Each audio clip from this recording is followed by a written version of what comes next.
Hey, David, Happy New Year, my friend. Hey, happy New Year. How you doing, man? Good, good. We're obviously wrapping up the year, and as we get to the end of any year, it's an easy time to look back at what happened in 2022 and start getting excited for what's going to happen in 2023.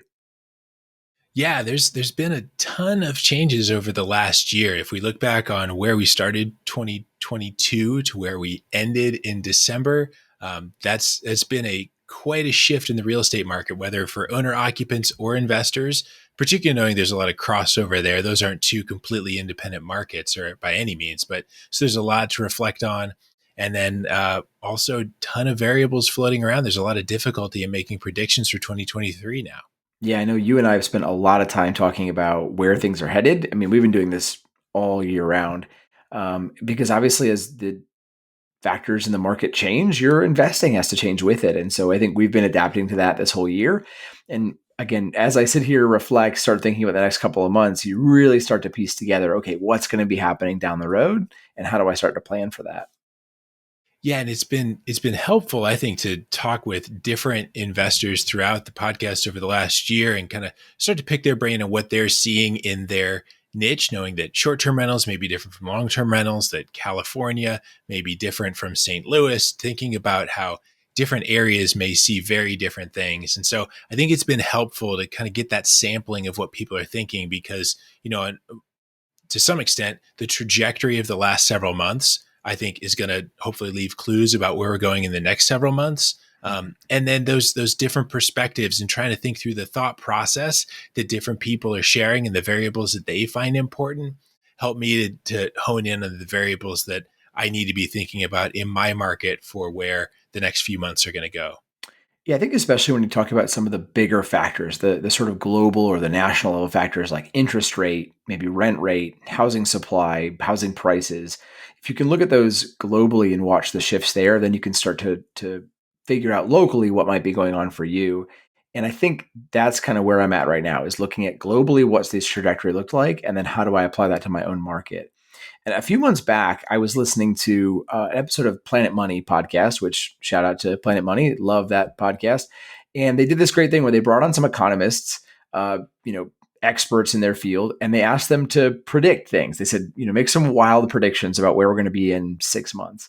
And then 6 months later, they checked in with them and they saw if they were right, if they were wrong. And I thought, as David and I were talking, and we were kind of coming up with a concept for what are we going to look at for 2023? We thought we'd do kind of a similar approach to get our own hot takes on what we think might happen in 2023. Yeah, and we'll say up front that these are essentially guesses. We're not providing investing advice. So we're probably wrong, but Right. hopefully, as we put together some of the variables in that thought process, we can, well, one, see how wrong we are at the end of the year, but hopefully that thought process means that this isn't a complete waste of time. But the variables I think behind the predictions are hopefully helpful as you talk to the variables in the national scale may have some impact at the local scale. And so, as people are trying to piece together their market for what they think with the type of investing that they do, how some of these pieces may fit into their specific puzzle. Yeah, and we'd love for you listeners to get in the mix as well. There's nothing better than throwing out wild predictions than having someone come back and counter those and say, hey, I think this is what's going to go on, and here's why. Here's the resources I'm using. Here's the data that I'm referencing that I'm coming with my own prediction. So we'll be posting polls on Facebook all this week. If you're not already a part of the YFP REI Facebook group, go and join so you don't miss out on those. I'll try to also throw them on my LinkedIn as well. So if you're not on Facebook, you can check it out there. But I want to have an open discussion about these, right? Here's our predictions. What are your thoughts? And then we can get a real good discussion going on this. Yeah, and we want to talk through specifically some of those key concepts that I think real estate investors, no matter what flavor of investing you're into, mortgage rates, rent rates, and home prices, I think are key variables that play into just about any type of investing. So as we talk about this and we talk about the variables in a thought process, we'll hit on those areas specifically. And then let's look back to at the last 12 months, because like we talked about a minute ago, the trajectory of where we've come from is one thing that can help to point towards where we might be headed next. So let's dig into mortgage rates first, interest rates and mortgage rates right now. Um, if we start there, there's a couple different sources that are easy to find to see what's going on with mortgage rates. And I think knowing how to get at that data quickly is really helpful. So just quick disclaimer, when we're talking about mortgage rates, we're talking about 30-year owner occupied mortgages. That seems to be just an industry standard that a lot of people reference when they talk about just mortgage rates in general, right? And there's lots of different sources you can look at what mortgage rates are. You don't necessarily need to call up a local mortgage broker and say, hey, what are rates today, just to figure this out. The government keeps, like the St. Louis Fed has some pretty clear charts. We can link to that. The Mortgage News Daily, there's other groups out there that share some of those, which we'll put that all in the show notes. And they show things like over the last year, we've gone from near 3% in January to roughly 6.5% in December 2022. So that, and even a little bit higher in there in November, around 7%. So we're seeing a very slight decline right now, but compared to January, we are way up on the year. Yeah. And I think it's important to emphasize something that you mentioned, that these are 30-year owner occupant rates, right? You're not going to go to your bank and get that exact rate depending on how your credit is and how your type of investing is going, and if it's a single family versus multifamily. So it can vary dramatically between different investors in different situations. But even those investment loans are, again, generally more expensive, meaning that fees might be higher or the rates might be higher or both. But even so, it's still linked, like you mentioned, David. So when we're talking about consumer behavior and loans and how those behaviors are tied to mortgage rates, I think, for example, if you flip houses, it's important to think about that. Even if you are not an investor yourself, or even if you're not just looking at the investor rates, the people buying your homes that you're flipping, they're going to be using owner occupied rates, right? So it's not something you can ignore, even if you're in a space where you're not necessarily accessing those funds in that way. So keep that in mind. Yeah, and I think too, when you're thinking about the rental side of things, if someone is trying to decide, do they move out of a rental and buy their own place? Well, that decision may get really difficult if interest rates have spiked too. So I think there's a ripple effect that goes into rental pricing and whether or not tenants stay or move. So yeah, it makes sense that the owner occupant mortgage rate is kind of a key foundational variable for a lot of things. And so if we look at that, just that change from, let's just round numbers, call it 3.25 to 6.5 start of year to end of year. And if we look at a 30-year mortgage of $100,000 at that rate, we're talking about a $200 a month payment increase. Wow. And so $200 a month may not seem super enormous, but the Fed is also reporting that median home prices right now, if we just do some very round numbers here, we're in the neighborhood of like 450 grand. So 450 grand is more like a $900 a month payment spread. Same house, same price, beginning of 2022 to end of 2022, not including any kind of home appreciation or anything like that, but simply the interest rate driving nearly $1,000 a month in mortgage payment increase. That's a substantial shift. Oh, it's huge. I mean, especially when you consider that as those payments go up, now your affordability is going down, right? You could sell a house at $450,000 and the monthly payment you were making would be the same as if you bought a house, significantly less than that. And so your affordability factor, what you can buy and what you can afford, changes dramatically when those interest rates go up.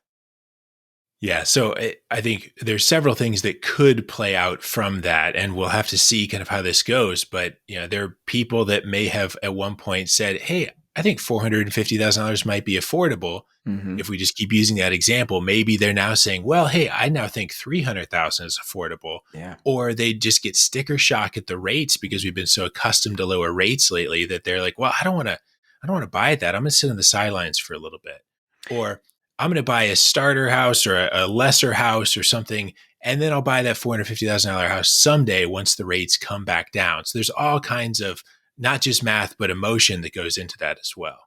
Yeah, and we're seeing that, at least I'm seeing that in my market and other places as well, that shifting demand where the interest rates coming down or cooling, or the interest rates coming in, the higher rate is cooling down buyers, right? They have more options. They're not buying as fast. They're not overpaying for properties. They're not trying to get in before the rates increase because we're already there, right? So I think, owner occupant homeowners don't always have to make that logical decision-making process, right? You don't have to think, oh, the rates are high, I'm not going to buy right now. But investors, that rate becomes every part of the calculation, right? It affects your cash flow, it affects your expenses, It affects, again, the affordability of that property. So it can really start to make an impact quite quickly.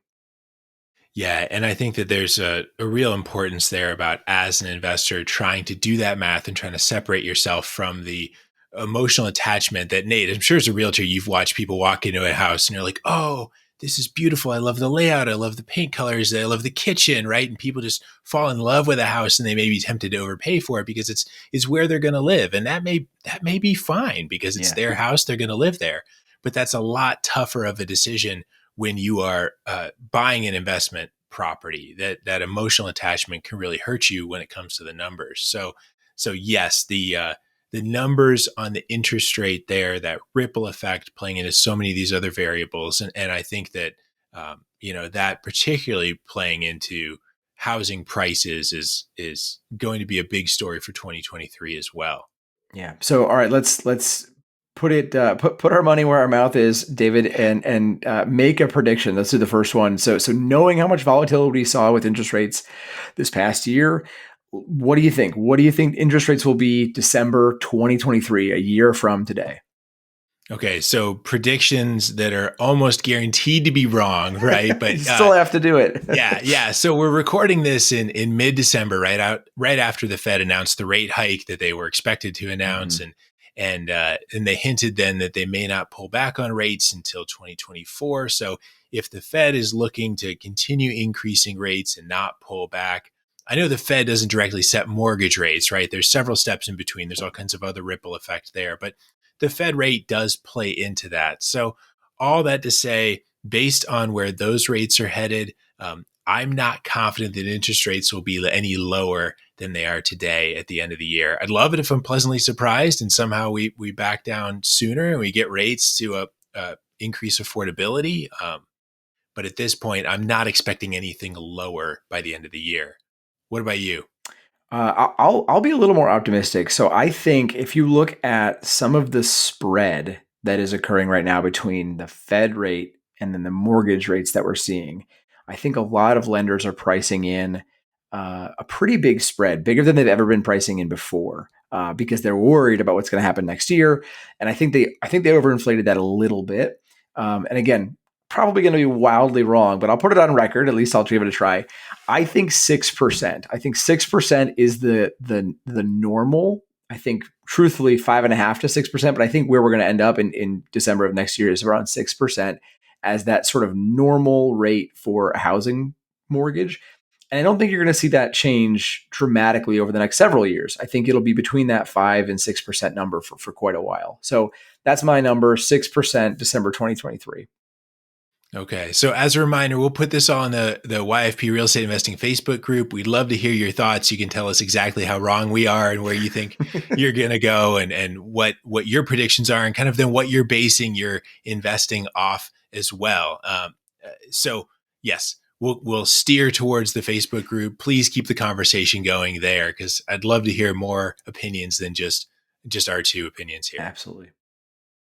So, related to interest rates, and we touched on this very briefly a second ago, but interest rates drive so many other consumer behaviors Mhm. and uh, tenant behaviors as well. So, when we look at interest rates and how that affects tenants, Nate, can you connect those dots a little bit more about tenant decisions and how even rent rates may then change?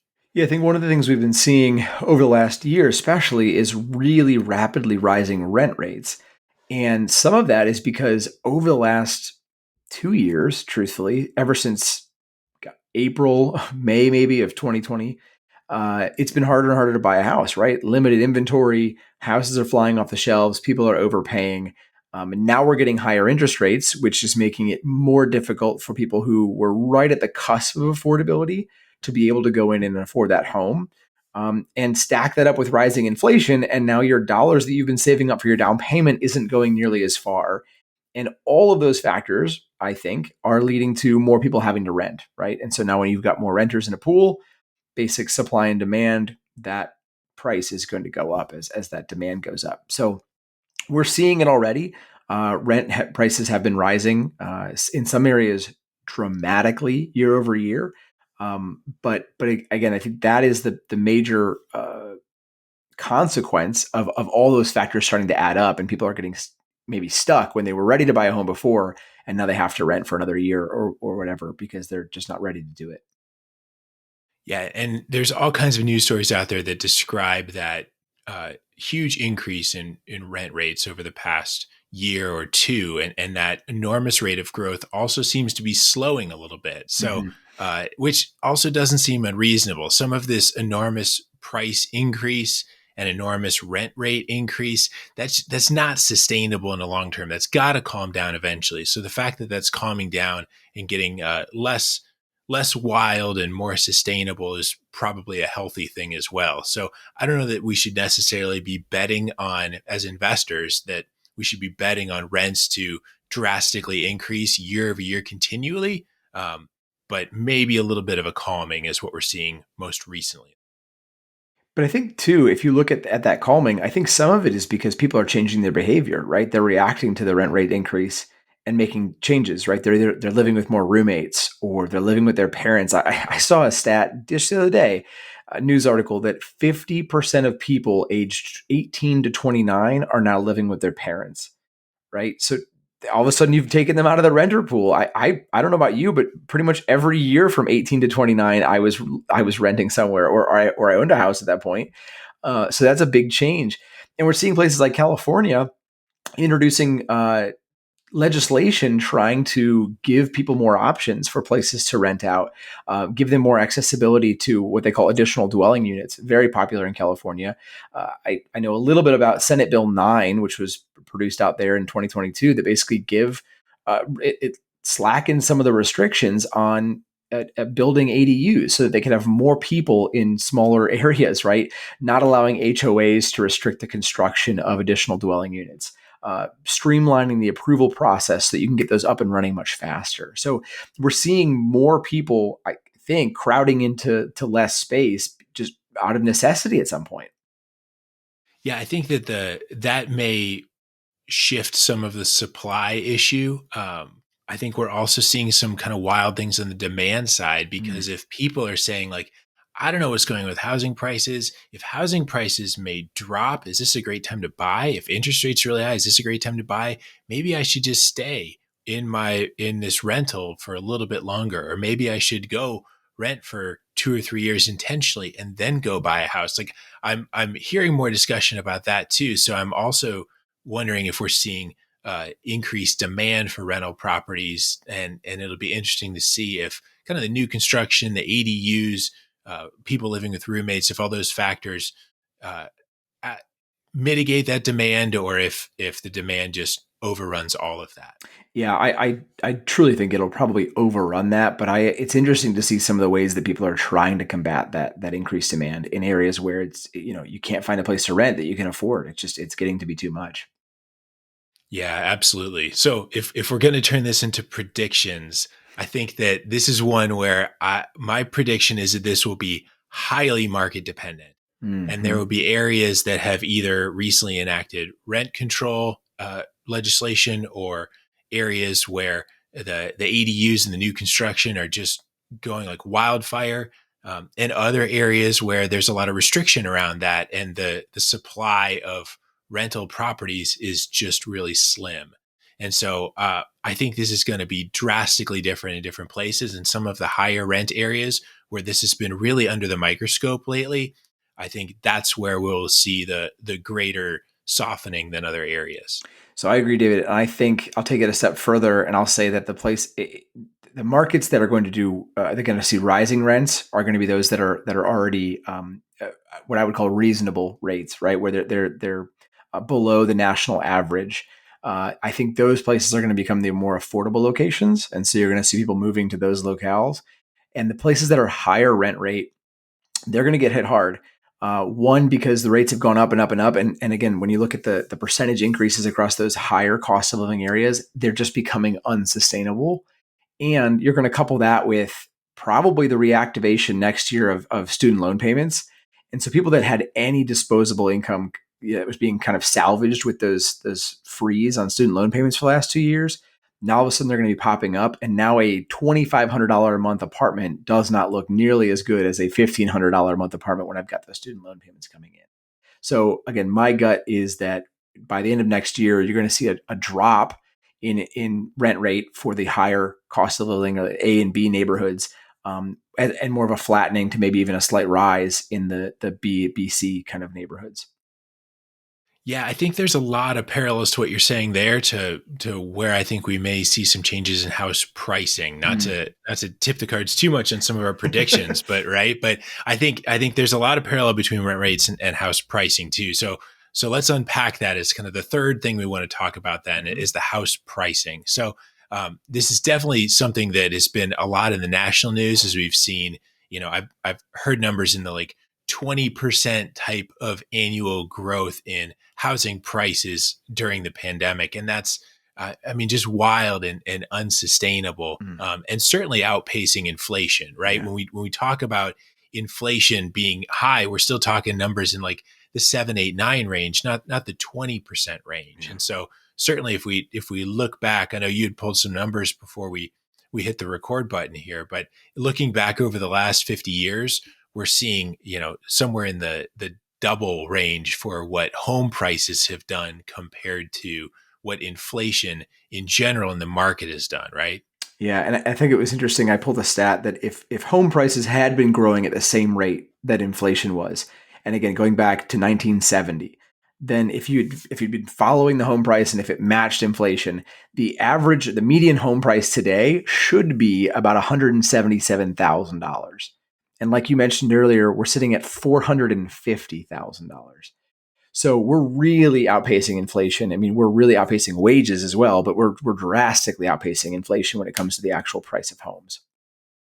Yeah. And I think we've all anecdotally seen that this kind of crazy increase in price in the last couple of years. I know homeowners may look at their property tax statement and see that that's going up, or they may look at appraisals if you've done a refinance to capitalize on the lower rates and you've seen that appraisal come back way higher. You may have seen your neighbors sell and thinking, how in the world did you get that much for this house that I bought for much less years ago? So some of those predictions that talk about slight declines to kind of recover from that chaos.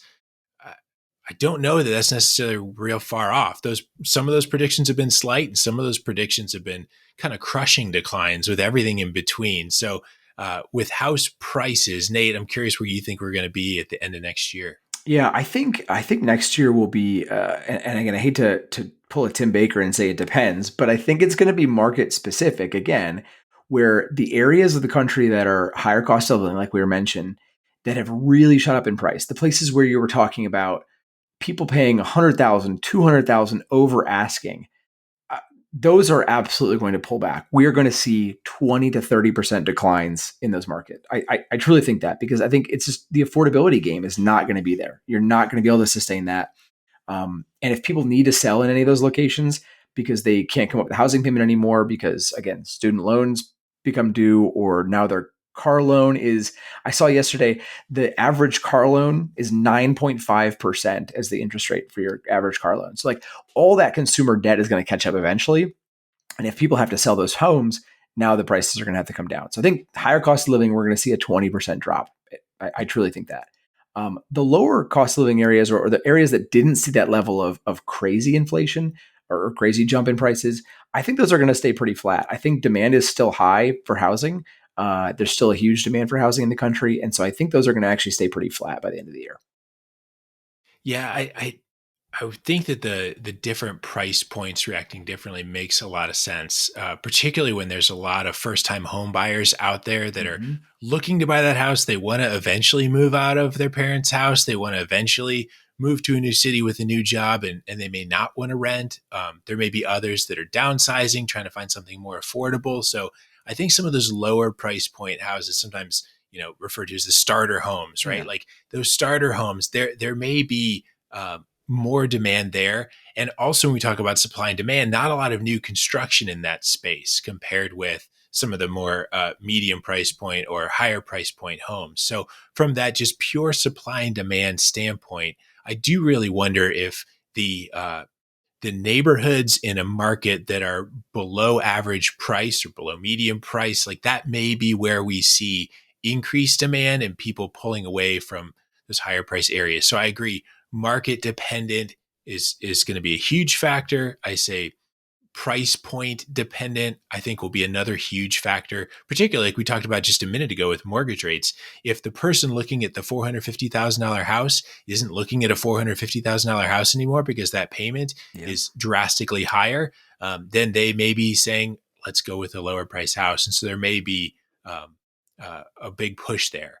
I think another factor that may push into that is the people that bought those kind of lower price point starter homes 3, 4, 5 years ago that may be ready to move up. I know as a realtor, you can probably quote those stats of like how quickly people move, right? Like they move all the time, right? 5 years, 7 years. I've heard all Yeah. kinds of different Yep. numbers, right? But they may not be quite as ready to move if Right. they're thinking, well, this small increase in home value is going to be an enormous monthly payment increase because I'm going to lose this 3% mortgage and a jump to a 7% mortgage. So I'm going to wait this out. This may be a starter home, but I'm good to stay here for a few more years. So there may be not a lot of people selling and more people looking to buy in those kind of price points. I completely agree. I think if you are, especially if you're trying to move within your same town, let's say, right? You're already in the school district you want to be in, but you thought about upgrading. Maybe you had, one or two more kids than you were planning when you bought the house the first time around, and you're like, oh, we got to make sure we upgrade, get a couple more bedrooms, a little more space. I think those people are going to wait. It's not worth it to upgrade and double your mortgage payment because you've got a slightly bigger home, a slightly more expensive home, and your interest rate has gone up twofold, right? I think you're going to see those people hold off.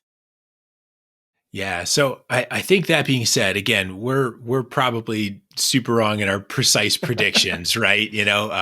Because I think when we look back a year ago, what people were saying that 2022 was going to be like, I'm not hearing a lot of that ended up coming true. So predictions aside, I think there's probably more value in talking about kind of what investors could do as we continue to monitor these variables into 2023. So just with your investor hat on now, Nate, I'm curious what you're thinking from planning for 2023, what you've got your eyes on, what variables you think are front and center, and how that's changing your investing strategy. Yeah, I'd love to do a whole episode on this, I think, David, just because I think that a lot of investors are in the same boat, right? Like trying to plan out 2023, not having a crystal ball, right? We are just guessing. Mm-hmm. And I think that ultimately the best strategy you can employ for 2023 is not counting on the market to save you, Mm-hmm. right?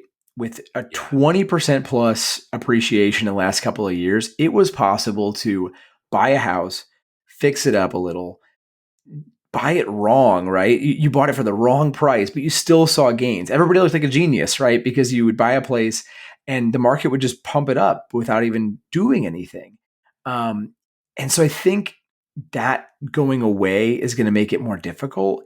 And you've got to be ahead of that, right? You can't just anticipate the market to save you if everything doesn't go right. So I think running numbers is going to become absolutely critical, and running them in the right way rather than just I saw this on TikTok and I think it'll work. I think, again, my suggestion is to really bank on the market going down. And if it does anything else, you're in good shape, right? And it's a bonus at that point. But don't bank on it having to go up for you to be successful. Yeah, no, I agree completely, and that's what we're trying to do right now. I know, for me, I'm trying to buy very cautiously, Mm-hmm. and I'm doing exactly what you're saying. I'm penciling in what if over the next 6 months in my price point, in my market, in this specific neighborhood, in the next 6 months, we see a 10% dip in house price. Am I still okay? What if 20%? I know we've talked on prior episodes this year about stress testing a portfolio. If Mm-hmm. I'm going to do this as a rental and I'm going to 6 months from now get a cash out refinance mortgage, can I stress test that? What if that rate is 8? What if that rate is 9? What if that rate is 10? Like at what point is it not going to work? And then how comfortable am I that we're probably not going there, or I can deal with the consequences if we go there, and how does all that work? So I think the math is really critical right now, because I agree completely. If you are depending on one more year of 20% market appreciation for your investing to work, like I'm nervous for you. Yeah. But what I like and I think is important to keep in mind is that both of us are not looking at this like, well, we're just going to take 2023 off. It's not a good time to invest. Like it's always a good time to invest. You just have to do it the right way. And I think trying to do it the way that we've been doing it for the last 2 years simply is not going to work. You're not going to be successful. You have to get very lucky. And I don't like luck. I'd much rather do it based on math and numbers and risk mitigation. And I think there's easily a way to do that. You just have to anticipate it and have to plan ahead. Yeah, and I think that that can be done because one of the things that I'm seeing in my market, Nate, I'm curious if you're seeing it as well, but I'm starting to see sellers doing price reductions that I Hmm. wasn't seeing For even just sure. 6 months ago. And so with those price reductions, I'm sensing some motivation in sellers that never became visible before because 6 months ago you could put a for sale sign in front of anything and have 10 offers in the first 10 minutes, right? Yep. But right now it's a much slower process. It's a much more reflective of the seller's motivation. And so I think there are many more deals to be had out there. So if you are patient and methodical and doing your math and waiting for that deal, I think that there are still great investment possibilities out there, even in a declining market, if you're very careful with what you're buying. And those seem to be the stories as we look back at people that were buying in '08, Hmm. 2009, 2010, and then rode that out and saw that come back up the other side. Those kind of people now in the rearview mirror look like absolute geniuses, even though they were buying in a wobbly market. Yeah, I love it. Well, hopefully those three probably wrong predictions for 2023 are helpful to you guys. Again, we would love for you to chime in, comment, tell us where you think we're wrong, where you think we're right. Give us data, give us articles. Like we want to have an open discussion about these pieces because it's going to affect all of us and all of our investing in the coming year. So hop on the YFP REI Facebook group, track me down on LinkedIn. Again, we just love to hear from you guys and get some conversations started. So hopefully that's helpful. Thank you guys for listening and have a happy new year. Thanks for listening to the YFP Real Estate Investing Podcast. If you like what you heard on today's show, please leave us a review and subscribe to the show so you never miss an episode. If you have a question, know someone that would make a good guest, or want to connect with Nate or David, head on over to yfprealestate.com and join the growing YFP Real Estate Investing Facebook group. As we conclude this week's episode of the YFP Real Estate Investing Podcast, an important reminder that the content in this podcast is provided to you for your informational purposes only and is not intended to provide and should not be relied on for investment or any other advice. Information in the podcast and corresponding materials should not be construed as a solicitation or offer to buy or sell any investment or related financial products. We urge listeners to consult with a financial advisor with respect to any investment. Furthermore, the information contained in our archived newsletters, blog posts, and podcasts is not updated and may not be accurate at the time you listen to it on this podcast. Opinions and analyses expressed herein are solely those of your financial pharmacist, unless otherwise noted, and constitute judgments as of the dates published. Such information may contain forward-looking statements which are not intended to be guarantees of future events. Actual results could differ materially from those anticipated in the forward-looking statements. For more information, please visit yourfinancialpharmacist.com/disclaimer. Thank you for your support of the YFP Real Estate Investing Podcast. Have a great rest of your week.